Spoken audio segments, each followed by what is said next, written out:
Soul Garden. Live, love, be. Hey there, philosopher, and welcome to Wednesday. Well, for the Sagittarians, I'm predicting partly cloudy today with a likeliness of feeling vulnerable for two reasons.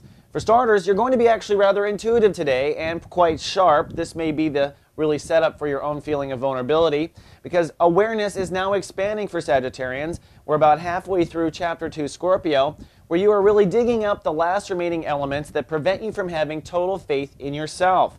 Now, this really comes down to an exploration of your subconscious or childhood issues. In fact, this big 5 group of planets is trining Uranus in your house of foundation, home, and also family. So you're going to find that as you start to dig up these little issues that sabotage you or sabotage your total faith in yourself, they may come down to kind of rewriting parts of your childhood, or at least going back to your inner child and making new decisions now that you're an adult and you can rethink what that was about.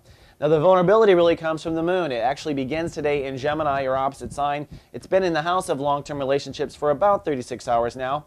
But halfway through the day, the moon will move into Cancer, which for you is your house of intimacy, death, or taxes. Basically, the house of material loss. And when our emotions move into that house, I find that we are often very vulnerable and really kind of needy emotionally, especially if you couple that with doing this inner exploration. So just pray caution today. It's really about figuring out the little issues that you need to dig up. And I do mean little. I've been giving advice now for a while that the best thing for Sagittarius to do is to think more like a Gemini, root out detail by detail of things that you want to change or belief structure issues you want to change from your childhood, and pull them up one by one. Stay out of the globals right now, Sagittarius, and I think you'll find yourself a lot happier in a couple of weeks.